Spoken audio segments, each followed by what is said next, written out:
Story 1 of a Dangerous Mind. Housekeeping! The small voice calls from the other side of the door. I thought I'd put the Do Not Disturb sign on the knob, but I can see it sitting on the crappy table by the motel room's front window. Weird. I could have sworn I put it on last night, the second I got into the room. Hello?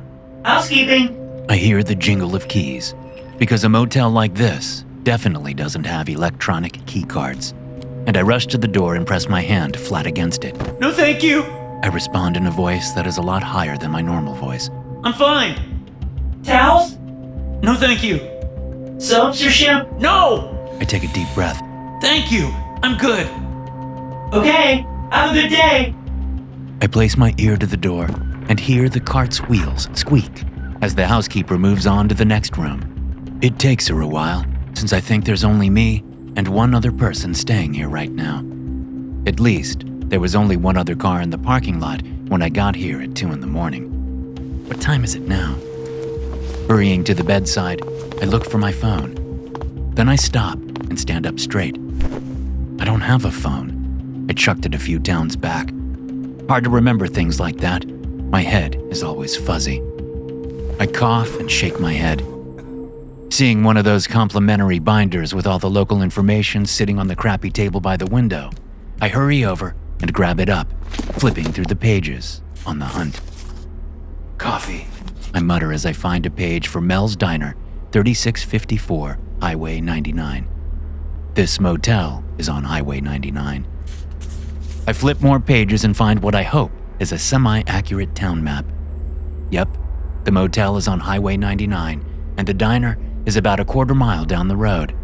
Or it could be 25 miles, depending on how bad the scale is on this crap-ass map. An image of a gun slams into my head as I look for my shoes. Startled, I freeze and take a deep breath. It wasn't just a gun. It was a highly modified Sig Sauer P226 MK25, a memento from my... The pain squeezes my skull and I wince. Why am I thinking of a gun? And what the hell is a Sig Sauer PK226? I don't own a gun. I've never owned a gun. Guns are a national health crisis. Why the hell would I think about a gun? Finally, finding my shoes, I slip them on, grab my wallet, and head out of the room. The housekeeping card is nowhere in sight. The only other guest must not have needed their room cleaned either. No towels, no soap, no shampoo. As I pass the front office, I glance inside and see the same clerk there who checked me in last night. Either he's on a very long shift or just started. I give him a nod and a wave. He replies with neither, only stares at me as I head out of the parking lot into the highway. Not even a quarter mile away, the diner is across the street. Jogging across quickly, not that there's any danger since there isn't a car in sight, I hurry to the diner's front door and yank it open. Grab a seat anywhere, hon. A woman shouts from the back. Be right with ya. I find the corner seat and plop down with my back to the wall so I can watch the door. Why? Seems a little paranoid. Morning, hon. The waitress says.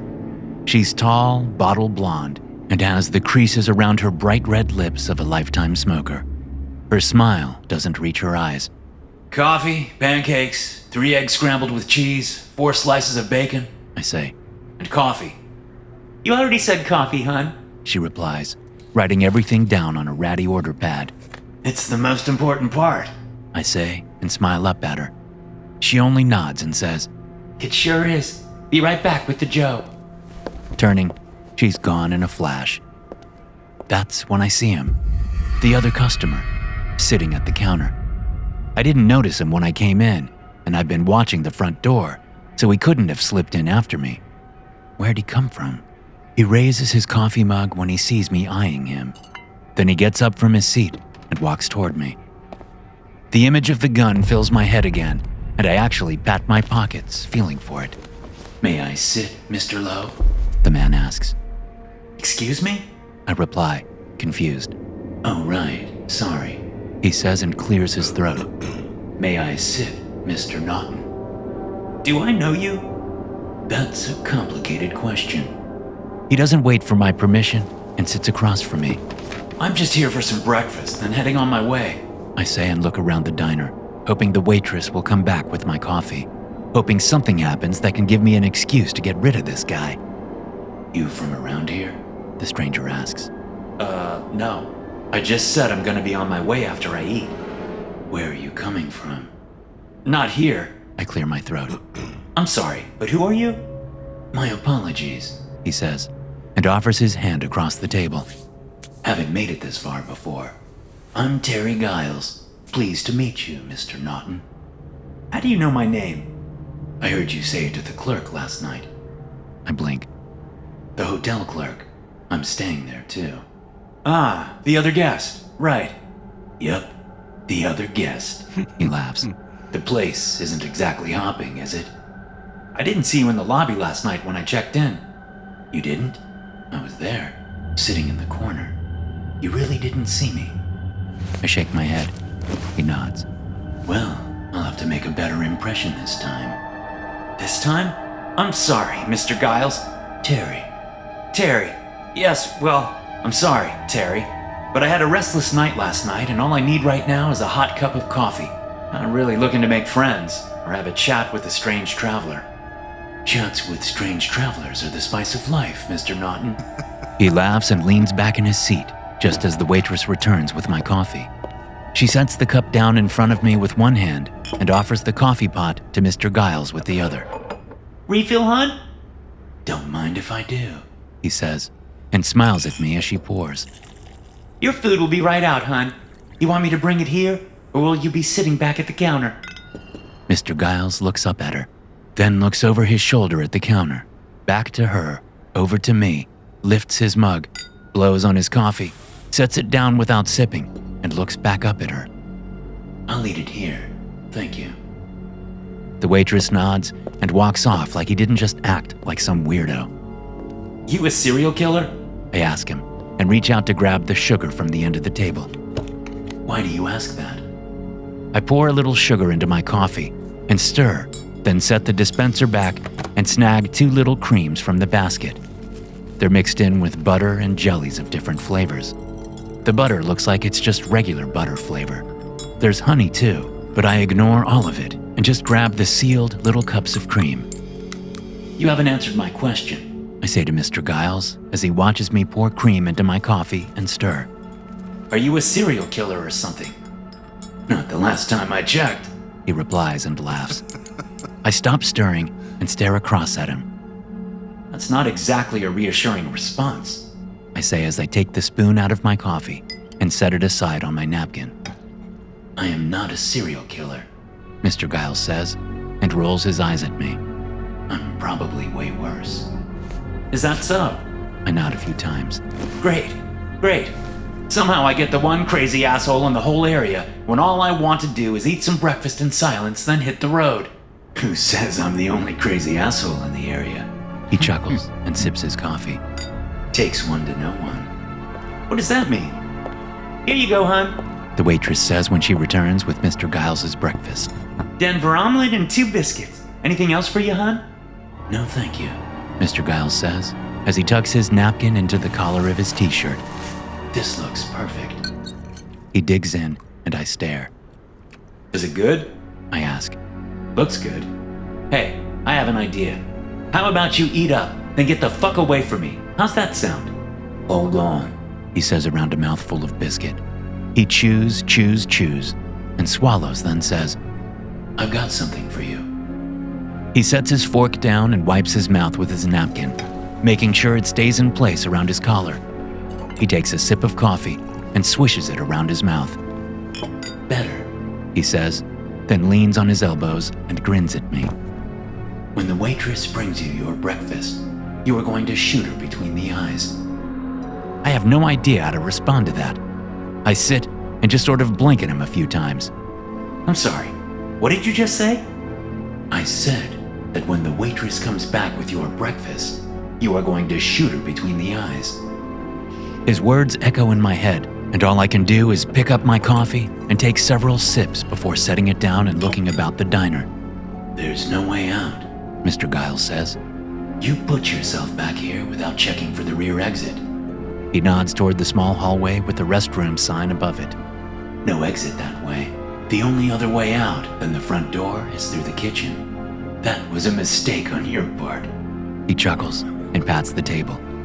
But you did get yourself the corner seat and put your back to the wall, so that conditioning held. What are you talking about? Are you fucking nuts? You can leave. Get the fuck up out of my booth and go, or I start shouting for someone to call the police. You're not going to do that. I'm going to sit right here while you take this pistol and shoot the waitress between the eyes. What fucking pistol? His hand comes up from under the table, and he slides a gun over to me. A Sig Sauer P226 MK5. What the fuck? I exclaim as I recoil from the weapon. Now, don't be like that, Mr. Naughton. You know this gun. It's your gun. You've held it 1,000,000 times, fired it 10 million times. You've killed with this gun before, many, many times. So why so squeamish now? Not wanting to take a gun from a stranger isn't being squeamish. I say and stand up. You're fucking nuts. His eyes watch me carefully. Then he sighs and shakes his head. Well, we tried, he says and starts to grab the gun. My hand shoots out, and I snatch the pistol up before he moves even a centimeter. I have a round chambered faster than I can register what I'm doing. Then the barrel of the pistol is pressed into Mr. Giles' right temple. Who the fuck are you? Muscle memory is intact, he says, but not to me. It's like he's talking to open air. Arm is steady, stance is correct. What are you fucking jabbering about? Here's your food, hon, the waitress says. Without a thought or hesitation, I pivot on my feet and aim the pistol at the waitress. Well, shit, she says as I fire. A red mark pops between her eyes, and her head rocks back. Her whole body follows and she slams to the floor, landing on her back. Plates of what would have been my breakfast splattering and shattering all over her. Time stops. The world stops. Everything stops. Except for Mr. Giles. He stands up and takes the pistol from me. Good job, Lo, he says to me, and a brief flash of a man in a Navy uniform shreds through my head. The man is me. My name is Lo. Austin Lo. But I'm also Alex Naughton, except that I'm not. What is happening? Do you know who you are? Mr. Giles asks. Sergeant Austin Lowe, I say. Bravo team, sir. I'm not a sir, Mr. Giles says. And yes, you are Lowe. Anyone else? Alex Naughton, I say, very confused. Exactly. The trick is maintaining that conditioning. The trick? Don't worry about it. Now, Lo, some men will be coming through that front door in about 40 seconds. Do you think you can handle them? Yes, sir. Still not a sir. Mr. Giles pats me on the shoulder. Handle this, and you'll move on in the program, Lo. You just gotta take care of business. Take care of business, I echo and nod. Yes, sir. Son of a bitch, not a sir, Mr. Giles says, then sits back down in the booth and sips his coffee. 20 seconds. Can I have my weapon, sir? I ask and hold out my hand. No, he says, and sips his coffee again. Sir, I would prefer if you gave me my weapon, I say, my hand still out. And I'd prefer if you didn't call me sir, he says. I wait, but he doesn't give me my pistol. The bell hanging over the front door jingles. I look that way at the 4 very large men who walk into the diner. They have guns and badges. Alex Naughton, you are under arrest. On your knees with your hands behind your back. They call me the other name and not my real name. This is all so messed up. On the fucking ground now! One of the men shouts. They aren't local Leos. They're dressed like feds. Black jeans, black t-shirts, black tactical vests, black windbreakers. Before they can shout at me again, I leap into the booth next to me and up onto the table, kicking all the packets of jellies and butter and cream into the air right at them. They, of course, react instantly and open fire as they turn to me. But they're too late. I'm already leaping to the next booth's table, and the next booth's table, and the next booth's table, until I'm even with the men. They are all shooting at where I was, not where I am, which gives the tip of my left boot a brief moment to connect with the left temple of the closest man. His eyes roll up into his head and he collapses. I fall to my knees on the table and snag his pistol from his hands. Then before the rest even realize that they are down a man, I take aim and fire 3 shots. Each shot hits its mark, right between the side seams of the men's tactical vests. The men cry out and fall. I'm off the table and firing into the foreheads before their bodies can even settle on the floor. Clapping behind me gets my attention. That went about as well as we could have hoped, Mr. Giles says, his hands slow clapping as he walks toward me. Even confused by your identity, you still maintained your training and eliminated the threat. I turn and aim the pistol at him. He keeps walking. This part is the part that we still have to work on, he says. You always go for me afterward. I pull the trigger, or try to. My finger won't move. I strain and strain, desperate to get my right index finger to just squeeze a little. But I'm glad that the safety part of the conditioning is still working, he says as he reaches me and takes the pistol from my hands. Well done, Lo. Well done indeed. He tucks the pistol into the back of his waistband and then shouts, Exercise over! Reset! The men on the floor groan and slowly pick themselves up. So does the waitress. People stream from out of the back of the diner. Some start cleaning up. Others compare tablets and start talking in tech speak I don't understand. What the fuck? I say to no one in particular. You are almost ready for the field, Lo, Mr. Giles says, and claps me on the shoulder. A couple more run-throughs as your alter ego and the psychological conditioning should be solid. He takes a deep breath. God bless this country, and God bless this CIA. Then I feel a sharp prick in my neck, and the world starts to spin. I wake up with a jolt. Housekeeping! The small voice calls from the other side of the motel door. I sit upright in the musty, dusty bed and look about the room. I thought I'd put the Do Not Disturb sign on the knob, but I can see it sitting on the crappy table by the motel room's front window. Weird. I could have sworn I put it on last night the second I got into the room. Hello? Housekeeping? No thank you, I shout and ease my feet over the side of the bed. Time to get the day going and go find some coffee. Story 2. All the President's Lizard Men. I've known Bonnet for years. We were recruited to the Secret Service during the same administration. President Prentice was the man in the Oval Office then. Not that we ever saw him. No, when you join the Secret Service, they don't put you on the most important detail right out of the gate. You have to earn your place next to POTUS. You have to prove yourself. That's what we did. We proved ourselves. Investigations into smuggling, investigations into counterfeiting, investigations into threats made against politicians, including POTUS, plus any number of civil servants that someone, somewhere, doesn't like. And there are a lot of someones out there who don't like civil servants. We did our time together. We came up the ranks together, which made shooting Bonnet 3 times more painful. Watching the realization come into his eyes when he knew I wasn't going to put the gun down, when he knew I was at the end of my rope, when he knew I was going to squeeze the trigger. It was heartbreaking. But I shot him anyway. I had to. When you realize your longtime friend and colleague is a lizard man, you put 2 in his chest and 1 between the eyes. It's not in the manual or anything. They don't teach that to you at the academy. You don't get a Friday email memo mentioning the policy. It's just what you do when you see strips of flesh hanging off a man's face and underneath isn't muscle and sinew, but hard reptilian scales.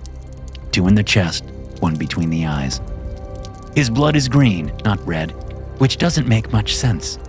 Lizards, real lizards that scurry around the place, they have red blood, iron-rich blood, just like humans. Shit, just like all animals. For their blood to be green, they'd need to have copper-rich blood instead. And nothing on Earth has copper-rich blood, except for some crabs and shit. Bonnet wasn't a crab, that's for fucking sure. I stare down at the still body and watch the green blood pool out around his corpse. Then I hear footfalls coming toward me, and fast. I'd usually have 100 voices barking in my ear, but my comms piece was ripped out by Bonnet when I found him down here doing whatever it is he was doing. I look past the body at what I can only call eggs. Yeah, eggs. They have to be. They filled the storeroom floor from wall to wall, and they sure as fuck aren't chicken eggs. No, these are leathery and dark green with brown and tan splotches. The shells move slightly as whatever is inside each one shifts position.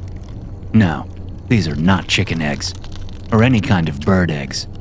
These are reptile eggs. Shouting from outside the storeroom, down by the stairwell, pulls my attention away from the disgusting nest. I hear Lohan's voice shouting orders, and I don't know what to do. Can I trust her? She's the senior agent on POTUS's detail, so technically, she's my boss, even if she is almost 10 years younger than I am. Then I hear Reynolds bark something at her, and she barks back. Literally. The two are barking in some language that I don't understand. Guttural, throaty, wet. Nope, can't trust Lohan, and can't trust Reynolds either, apparently. I checked the magazine in my Glock 19. 3 in bonnet and 2 misses from earlier mean I should have 1 in the chamber and 10 in the magazine. Looks about right. I slap the magazine home and slowly pull the slide back to double-check the chamber. A round is in there and ready to roll. The barking gets louder and I look around the room. It's a basic storage space, just one of several dozen beneath the west wing. So, other than the lizard eggs, all I see are shelves of paper products, toilet paper, napkins, paper towels of various shapes and sizes, all very flammable. Even though I told my wife that I quit smoking last year, which I did, but it didn't last long, I pull out my pack of Marlboros and the disposable lighter tucked between the cellophane and the pack. I flick the Bic and turn one of the shelves into an inferno in seconds. Then I drag Bonnet's body over to the left so that it's the first thing anyone sees if they come in this room. The guttural bark gets louder. Then their pitch turns from aggression to alarm. Maglacoldo! Lohan shouts from outside the room. That must be Bonnet's name in whatever fucked up language she's speaking. Or it could mean fire. Either one is fine with me, because the result is that Lohan bursts into the storage room and goes straight to Bonnet as he lies between the eggs. I ease out from behind the door and take aim. She must sense me, because her entire body stiffens just as I squeeze the trigger. I manage to tag her in the right shoulder, but it's not the headshot I was going for.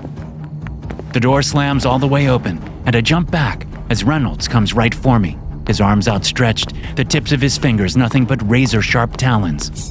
I stumble backwards, lose my footing, and begin to fall when he reaches me and grabs my suit coat by the collar, ganking me close to him. Skeplorgalb! He shouts in my face.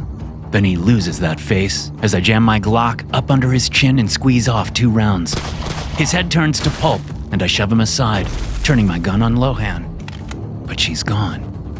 The smoke is getting thick, and I can feel it filling my lungs. Heading for the door, I drop to my knees and crawl to the threshold. I duck my head out once, twice, then scurry into the corridor. No Lohan. Behind me, the eggs begin to burst from the heat, and I hear screeching. Fuck those baby lizards. I scramble to my feet and run down the corridor, heading northeast toward an exit I know will get me out from under the White House in seconds. But as I turn the corner, I see that Lohan is a step ahead of me. Stop right there, Baldwin! Lohan shouts at me, her Glock up and ready. It ends here! What does? I shout at her, my Glock in my right hand and hanging down by my thigh. If I twitch, she'll put 3 in me just like I did to Bonnet. What the hell is happening, Lohan? Who are you people? What are you? We have always been, she says. When we crawled out from the center of the earth, we saw that humanity had spread like a virus while our kind, the original people of this planet, had been sleeping. So you're going to kill us all? Is that the plan? That? You speak in past tense, Baldwin. The plan has already happened. We have taken over the governments of every major nation. We have been ruling for decades. And everything we have put in motion has come to fruition. Humans are butchering each other by the tens of thousands. The environment is being destroyed. The planet's temperature is rising and rising, getting closer to our ideal surface temperature. That is the plan, Baldwin, and it's working. Fuck you! Someone shouts from behind me, and my left ear goes deaf from the gunshot right next to my head.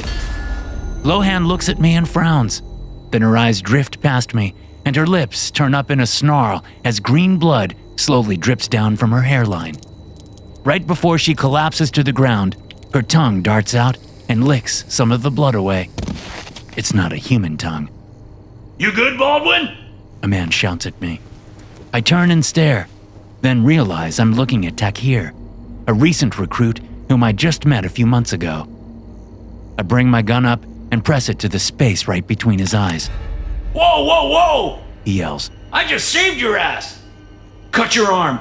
I yell. Show me the red! He starts to argue, then he glances at Lohan and nods. Slowly, he pulls a knife from his belt and flips it open.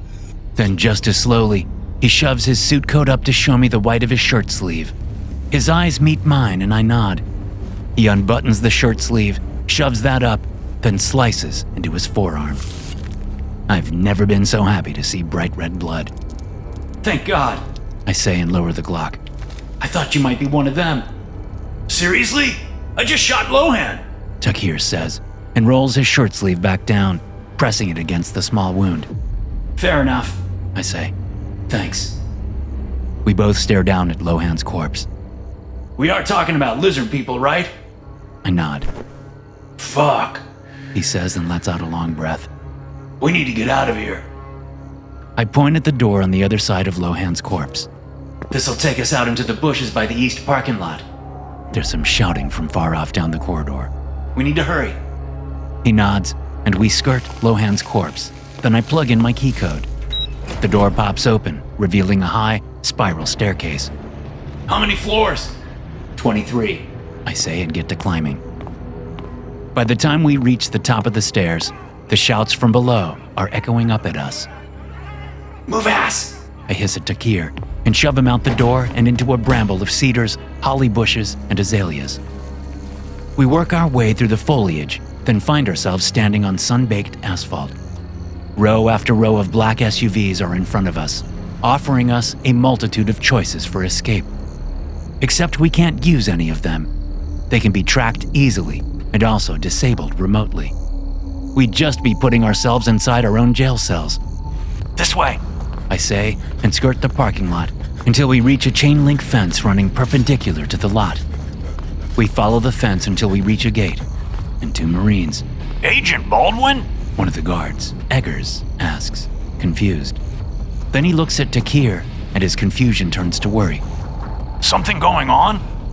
I'm about to respond when the other Marine turns his M4 on Eggers and fires point blank into the side of his face. Blood and teeth shower me and Takir. I must be getting old because my reaction time is severely lacking. The other Marine is swinging his M4 at me before I can even think of raising my Glock. 3 shots ring out, and the Marine looks down at his chest. He grins at the ineffective bullets embedded in his Kevlar vest. Then he frowns and coughs. Green blood sprays from his lips right before it begins to pour from his neck. Takir pushes past me and puts a round between the Marine's eyes. Where's your car? Is it this way? He asks me as I shake off the insanity of everything happening. Yeah. I say and take the lead again. We have to wind our way through 2 more parking lots before we get to the one I always park my car in. It's surrounded by agents. Now what? Takir whispers. Where's your car? The next lot, but they're probably on it too. Not if they don't know you're involved. They know about me because of Lohan, but you killed her before she could report. So worth a shot? Worth a shot. We stay crouched and hustle around the edge of the parking lot, moving from one end of a vehicle to the other in order to maintain cover. When we get to the next parking lot, Takir sighs with relief. We're good, he says, and crouch runs between the cars to a fairly new-looking Subaru. He doesn't use the keyless remote, which is a good idea since it'd make the car beep. He slides the key in the door lock and twists it. All of the car doors unlock, and we slip inside the car, staying low so we aren't spotted. Ready? I nod. He starts the car and throws the transmission into first. Then he guns it and whips us through the rows of employee cars until we reach the gate. A single Marine is standing by the gate. He glances at us, then he stands up straight and approaches quickly. Takir looks at me and I mouth the words, "Play it cool, roll down the window." Takir rolls down the window. Early day? The Marine asks as he walks up to the driver's side. Heading to Treasury. I say as I lean across Takir so I can look the Marine in the eyes. Takir has the barrel of his Glock pointed at his door, ready to pull the trigger if things go sideways. Treasury? He asks, then nods. Oh, right. I can never keep it straight what you guys do. We keep America safe, just like you. I say and smile. Roger that. He says, then taps the top of the car. You two have a good day. Stay safe. Same to you. We watch as he walks back to the gate and lifts the crossbar blocking the way out. The crossbar is really just for show. If an unauthorized vehicle tries to enter or leave, they'd be blown to a million pieces by all sorts of hidden armaments. I give the Marine a quick wave as we drive through. Then we're out and in the thick of DC traffic. We are miles away and driving over the Potomac River by the time either of us speaks. Now what? Takir asks. You're married, right? I reply. Yeah. Call your wife and tell her to pack only the essentials. I'll call mine too. We've got to get out of the city. He doesn't argue, just nods and pulls his phone out of his pocket. I realize my idiocy and snatch the phone from his hand, open my window, and toss it out. I do the same with my phone. There's a liquor store up ahead, I say and point at a street to the right. Turn here. To Takir's credit, he doesn't get mad about the loss of his phone or argue about stopping at a liquor store. We pull into the lot and I point at the payphone. I'm going to use that to call my wife, I say and hop out. I go inside and break $1 so I can get quarters for the antiquated machine. My wife answers on the first ring. Hello? I can't explain, but I need you to grab the go bags from the back closet and meet me in front of the house in 10 minutes. Sounds bad. How bad is it? Worse than anything you can imagine. Okay, I'll be ready. We hang up and I motion for Takir. He hops out and calls his wife while I get back in the car. I scan the area, looking to see if we've been noticed, but the street is pretty much dead. When Takir gets back in his car, he says, My wife will meet us at your house. We only live a few blocks from each other. We do? Remember? We talked about it at the holiday party. Shit, you're right. Sorry. It's been a day. I forgive you. I laugh then nod at the road. Let's go get our wives and get the fuck out of here. We race through the back streets of Northern Virginia until we come to an older suburban neighborhood framed by low hills and tall pines. My eyes scan the area, looking for signs that we've either been followed or that we've been anticipated. Right there, I say, and point at the sky blue house with white trim. Pull into the driveway. He does, and I'm jumping out before the car is fully stopped. My wife, Jenna, opens the door and steps out onto the front porch. Where are the bags? I say as I reach the steps. Jenna? We gotta go now. Misha? Takir says behind me. I look over my shoulder as Takir's wife walks up the driveway toward him, with a pistol in her hand. I'm sorry, my love, Jenna says, and I slowly turn back to her. There's a reason we never had kids. I look at her, study her face, the way she holds her mouth, the sad look in her eyes. Then I glance down at the pistol in her hand. I don't understand, I say. What is this shit? Survival of the fittest, she says and lifts the pistol. My father warned me not to marry a human. He said it only caused me pain. But here we are. I hear 3 quiet shots behind me. I don't turn around. I know what's happened to Takir. My entire body deflates as my eyes shift up from the gun to her face. Why? I ask. Like I said, survival. She gives me that smile that attracted me to her in the first place. Survival for us, though, not for you humans. The sound of the pistol firing is almost a relief as it overtakes the sound of my heart breaking. Story 3.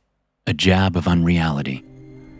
The syringe's large gauge needle shone like lightning under the brief, fluorescent lights of the clinic's lobby. Marshall watched it approach, his eyes glued to the tiny green drop of liquid bubbling up from the tip as the nurse hurried his way. I don't want this, Marshall says, scooting as far back in his chair as possible. You don't have a choice, the nurse says when she reaches him. Either you get vaccinated or you stay here for the next 6 months for monitoring. This is against my constitutional rights. Tell that to them. The nurse snarls, her eyes going to the piles of sheet-covered corpses stacked against the clinic's walls like firewood. They look busy, Marshall says, his eyes avoiding the gory scene. You gonna be a problem? The nurse asks. Marshall stares at the needle, then looks to the nurse's face. Her features are haggard and drawn. If he has to guess, he thinks she's in her late 40s, maybe early 50s. But the reality is, she's probably in her early 30s. Life's been hard lately. Do I have a choice? Marshall asks. Of course you do. You can be a problem, I call security, and we do this the hard way. Or you can be a decent human being who cares about others and just take the fucking shot like a fucking man. A few heads turn as the nurse's voice rises and her cursing cuts through some of the cacophony that is the clinic's lobby. My friend says the vaccine has... I do not give two flying fucks what your friend says, unless your friend is an epidemiologist who has been working the front lines for the past few weeks. Marshall shifts in his seat. Is he an epidemiologist who has been on the front lines for the past few weeks? No. Marshall admits. And what does he do for a living? Works at Best Buy. Right. So unless he's talking about how to mount a flat-screen TV to a wall, he can shut his fucking pie hole. The nurse waves the syringe at Marshall. Easy way or hard way? Hey, I want to help, but Why are you even here if you don't want the goddamn vaccine? I have an ingrown toenail. Marshall points down at his foot. The nurse looks down, then back up at him, frowning. His shoe and sock are still on. I was gonna tell someone, then I got hurried over here, and now you want to stick me with a vaccine that obviously will get the Hard way it is, the nurse says, then looks up and nods. A pair of very large hands grabs Marshall from behind, immobilizing him no matter how hard he struggles. Let me go! Marshall shouts. He tries to catch someone's eye, anyone's eye, but no one even glances in his direction. You bastards! The nurse sticks him in the upper arm with the needle, depresses the plunger, then slides the needle out. All done, you big baby, She says, and tosses the syringe into a hazardous waste bin before walking off as if Marshall didn't exist anymore. Sorry, A deep voice says, and Marshall cranes his neck around to see the source of the voice. The man behind him is enormous. He's well over 6.5 feet tall and has to be close to 300 pounds. that wasn't cool. Marshall says as he stands up. Then he winces and sits back down. No one looked at my toe. Ain't got time for toes. The big man responds. People are dying of the plague, man. That's what they say. Marshall shrugs and waits for the big man to argue with him. He doesn't. Instead, he reaches into his pocket and pulls out a slip of paper. Be at this address at 8 on the dot. The big man whispers, handing Marshall the slip of paper. It doesn't have to be like this. Then the big man is gone as someone shouts for security, leaving Marshall alone with a slip of paper that has an address on it. My foot still hurts. Marshall says to the first person who passes by in scrubs, then to the next person, and to the next person. Everyone ignores Marshall until a nurse comes by and shouts, We need this seat! Get the fuck out! Jumping up and avoiding the stares he gets, Marshall limps his way out of the clinic's lobby. Outside is bedlam, pure chaos. The parking lot is crammed with cars that have been parked haphazardly and left behind. The street is filled with cars trying to get to the clinic. And this is only an urgent care in a strip mall. Marshall knows that the actual hospitals are 1,000,000 times worse. The floating death. It's called that due to the fact that the virus can hang in the air for over 48 hours before it slowly starts to die. From the news reports, Marshall has heard that over 6 million people have already died from the virus, and that's just in the United States. The rest of the world is doing considerably worse. Marshall heads for the bike rack to fetch his road bike. It's gone. He shakes his head, thinking it's a mistake, that maybe he locked his bike up at a different rack. He turns, but doesn't see a different rack. No, this was the one he'd used. Then he sees his lock on the ground, cut cleanly in half. Assholes, he mutters and starts walking, skirting the parking lot chaos as much as possible. But the chaos spills out of the parking lot, and Marshall is soon limp running to get away from the mad scene. People screaming, cars crashing into each other, police grabbing drivers out of their seats and throwing them to the ground. Doctors and nurses who are desperate to help everyone, but are only able to attend to a handful of those who have made it from the lot to the clinic's front doors. Marshall lowers his head and tucks his chin to his chest. He wants the world to go away, or to go back to how it was. A car honks its horn at him, and he looks up. Move, dickhead! The driver screams. Marshall looks around. He's standing on a strip of grass that divides the sidewalk from the parking lot's far side. What? Marshall asks, very confused. The driver whips the wheel around and guns it, aiming straight for Marshall. He scrambles out of the way at the last second as the car jumps the sidewalk, rips over the strip of grass, and crashes into the parking lot, shearing off the bumper of an old Honda Civic. Police swarm the car as Marshall picks himself up and limps as fast as possible away from the nightmare. He's a block away when gunfire erupts back at the strip mall. Shoving his hands in his pockets, Marshall tucks his chin again and stares at the sidewalk as he limps his way home. Then he feels it. The slip of paper the security guard had given him. Taking it out, Marshall reads the address scrawled on the paper over and over.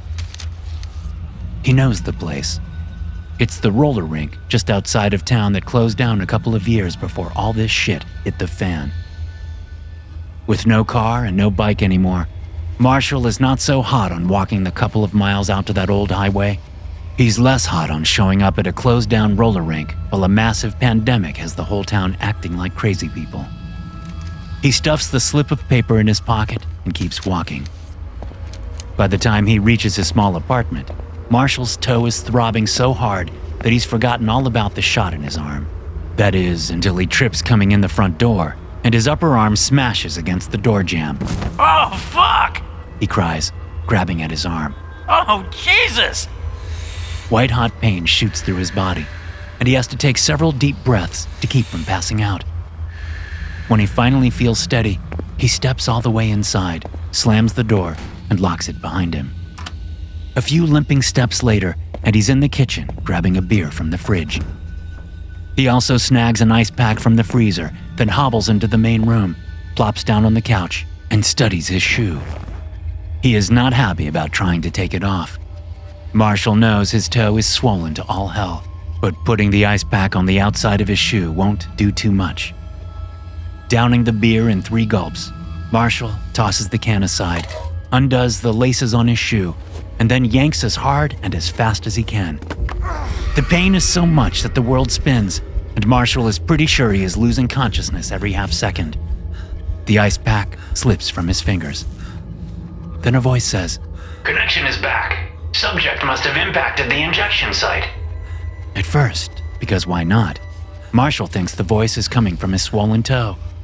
The pain is that bad that a talking toe is not outside the realm of possibility. He glares at the toe. It's twice the size it should be, and the skin is tight and bright red. The thought of touching it makes him shiver.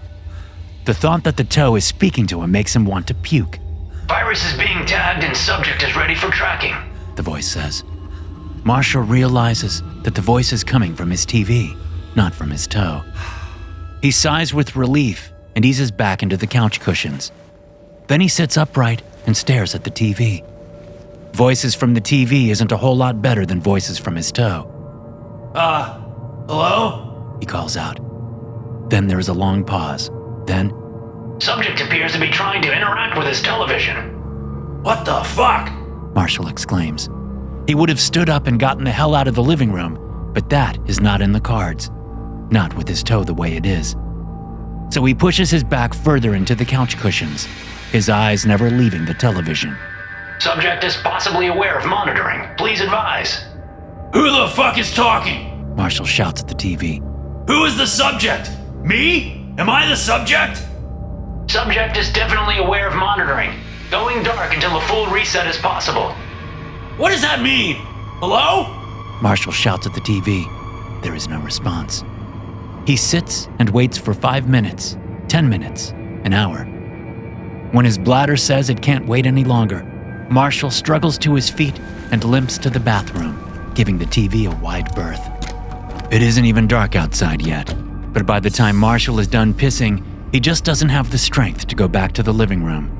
So he downs a handful of ibuprofen and crawls in bed, hoping the pain will be better in the morning. Prep the location. Marshall stirs. He's coming too. Move ass. I am. Marshall's eyes flick open and he looks about the dark bedroom. Hello? A black shape moves quickly toward him, and before Marshall can do anything, he's sprayed in the face with a bitter liquid. Then it all goes black. The next morning, Marshall wakes up late. Why late? He should have gone to work 3 hours ago, but his alarm didn't go off. He scrambles to call his boss. Hey, it's Marshall. He says as the soon is answered on the other end. My alarm didn't go. Forget about it, kid. His boss at the convenience store says. We ain't opening up today. Probably not tomorrow either. No inventory left. And the supply trucks can't get here with all the interstates and highways clogged, with morons who think they can get away from this fucking bug. Where are they gonna go? The moon? Only place that ain't got air. Stay home, kid. I'll call you when I need you. His boss hangs up without waiting for a response. Marshall sets his phone aside and gets up to piss and brush his teeth. When all that is done, he limps into the living room and screams. Sorry. The big man from the clinic says, holding his hands up as he sits on Marshall's couch. When you didn't show up last night, I thought I should check on you. So you broke into my house? Not really a house, the big man says. It's an apartment. It can be a fucking wood shed, and you still can't just break in here. The door was unlocked. Marshall knows he locked the door. The memories of being awakened in the middle of the night come back to him and he takes a step back. The big man sighs. They've already been here, haven't they? He asks. Who? The men in black. I don't know. Have you heard voices? Marshall nods. In your mind? Not in my mind, just out loud. The big man sighs with relief. Okay, that's good. Once they're in your head, then it's all over. What's all over? Autonomy. Once the voices are in your head, then they own you. That's when the monitoring becomes mind control. What are you talking about? The vaccine, dummy. Pay attention. Sorry. Marshall says, holding up his hands. This is all a little much. If you come to the meeting last night, then all of this could have been avoided. The big man stands up. Marshall gulps. All of, what could be avoided? Marshall asks, wondering if he can make it to the front door before the big man can get to him. It's a tough decision. The front door is only a few feet away, but Marshall's toe is already starting to complain, even worse than it did yesterday. What if he tries to make a break for it but falls? Then the big man pulls a knife out of his back pocket and flips it open. The decision is made, and Marshall sprints to the front door. He makes it there before the big man can catch him, but when he yanks the door open, it hits his toe, and Marshall's vision swims as he screams at the top of his lungs.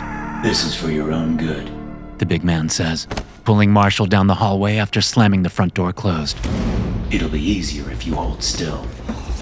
Marshall does not hold still and thrashes as much as he can in his weakened state.